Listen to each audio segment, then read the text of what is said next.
Hello guys. Mukesh Ambani कहते हैं कि वो सपोर्ट में हैं डेटा प्राइवेसी के और क्रिप्टो करेंसी बिल के। उन्होंने कहा कि इंडिया जो है वो मुमकिन कोशिश कर रहा है अच्छी पॉलिसीज लाने की और रेगुलेशंस लाने की।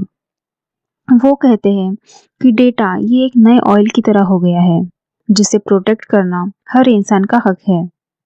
मुकेश अंबानी कहते हैं कि वो ब्लॉकचेन टेक्नोलॉजी पे बिलीव करते हैं और ब्लॉकचेन ये बहुत ज़रूरी है सोसाइटी के लिए जिसमें भरोसा हो। जबकि आरबीआई गवर्नर शक्तिकांता दास ये कहती है कि ब्लॉकचेन टेक्नोलॉजी ये बिना क्रिप्टो करेंसी के भी एग्जिस्ट कर सकती है।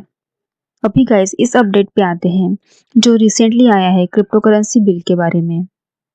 तो निर्मला सीतारमन इन्होंने कहा है कि क्रिप्टो करेंसी के रिगार्डिंग ग्लोबल यानी दुनिया भर से एक्शन आना ज़रूरी है। वो कहते हैं कि भले ही हम नेशनल लेवल पे इस चीज़ को सोच रहे हैं लेकिन दुनिया भर से इसके लिए मूवमेंट आना चाहिए। क्रिप्टो करेंसी हो या कोई और ऑनलाइन पेमेंट सिस्टम, इनको रेगुलेट करने के लिए कलेक्टिव एफर्ट की ज़रूरत है। टेक्नोलॉजी फिजिकल बॉर्डर्स नहीं देखती और इसलिए जब ये दुनिया भर में इसका यूज़ चल रहा है तो इसे रेगुलेट भी हम सबको मिलकर करना पड़ेगा। अभी जो विंटर सेशन चल रहा है वो 23 दिसंबर को एंड होगा और उसके पहले ये नया क्रिप्टो करेंसी बिल आ जाएगा। न्यूज़ के अकॉर्डिंग ये बिल कुछ प्राइवेट क्रिप्टो करेंसीज को बैन कर देगा और कुछ क्रिप्टो करेंसीज को प्रमोट करेगा। क्योंकि टेक्नोलॉजी रैपिडली चेंज हो रही है और इवॉल्व हो रही है तो कोई भी रेगुलेशंस बेस नहीं होंगे, मतलब उन पर कॉन्स्टेंटली काम करने की ज़रूरत पड़ेगी। इंडिया में 1 बिलियन इंटरनेट यूजर्स हैं, 700 मिलियन लोग हैं जो फ़ोन से इंटरनेट यूज़ करते हैं, 600 मिलियन स्मार्टफोन्स हैं और इस ज़माने में हमें बैंक्स की इतनी ज़रूरत नहीं है क्योंकि लोग अपने स्मार्टफोन के थ्रू ही पेमेंट यूज़ कर रहे हैं। फाइनेंस मिनिस्टर ने कहा कि इंडिया ने पिछले कुछ सालों में रिवॉल्यूशन देखा है जहां पर गरीब लोगों का फाइनेंशियल एम्पावरमेंट हुआ है। टैक्सेशन के रिगार्डिंग भी ये अपडेट है कि टैक्स के लिए पूरा इनकम लिया जाएगा आपके सारे सोर्सेस का, और जो इनकम क्रिप्टो एक्सचेंज से अर्न किया हुआ है उस पर भी टैक्स लगाया जाएगा। टैक्स का रेट जो है वो इंसान के स्टेटस और अर्निंग के अकॉर्डिंग होगा। ऑलरेडी कुछ इन्वेस्टर्स क्रिप्टो करेंसी के इनकम के लिए टैक्स पे कर रहे हैं। इंडियन क्रिप्टो इंडस्ट्री में पिछले 5 सालों में बहुत ग्रोथ दिखी है। 15 मिलियन से ज़्यादा इंडियंस क्रिप्टो करेंसी होल्ड करते हैं। कुछ इंडस्ट्री एक्सपर्ट्स का कहना है कि प्राइवेट क्रिप्टो करेंसीज को बैन करना ये बहुत ही खराब डिसीजन होगा क्योंकि इससे गवर्नमेंट को भी लॉस होगा और इंडस्ट्रीज इलीगली काम करने लगेगी।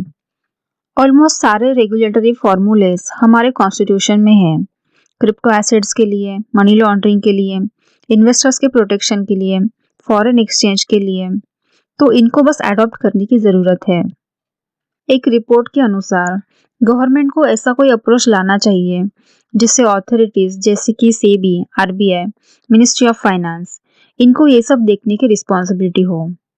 विसल ब्लोइंग को मोटिवेट करना चाहिए ताकि अगर क्रिप्टो मार्केट में कुछ फ्रॉड हो रहा हो या कुछ गलत हो रहा हो तो वो बाहर आए। और ऐसा फ्रेमवर्क इंडिया के क्रिप्टो इकोसिस्टम को ही बूस्ट नहीं करेगा बल्कि सोसाइटी में जो हार्म्स हो सकते हैं वो भी कम होंगे। गाइस, जो क्रिप्टो के एड्स चलते हैं तो क्या उन पर भी गवर्नमेंट बैन लगाने वाली है? तो इस पर फाइनेंस मिनिस्टर ने कहा कि अभी तो कोई उन्हें क्लोज करने का कोई प्लान नहीं है, लेकिन लोगों को इसके रिस्क के बारे में जागरूक करना जरूरी है और उसके लिए गवर्नमेंट सेबी और आरबीआई के थ्रू सर्टेन स्टेप्स ले रही है। लोगों में क्रिप्टो करेंसी से रिलेटेड अवेयरनेस लाने के लिए वो और भी कुछ करना चाहती है, लेकिन अभी पहले क्रिप्टो करेंसी बिल आएगा।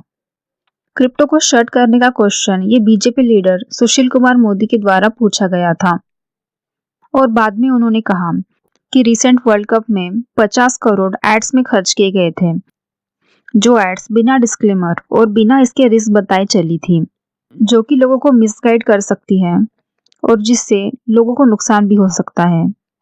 जैसे ही कैबिनेट ये बिल क्लियर कर देगा तो उसमें इस मिसलीडिंग एड्स के बारे में और बैन एड्स के बारे में भी और क्या गाइडलाइंस रखनी चाहिए एड्स के लिए, ये सारी चीज़ें उसमें रहेगी और उसके रिगार्डिंग डिसीजन लिया जाएगा। तो गाइस, आज के वीडियो में इतना ही। धन्यवाद।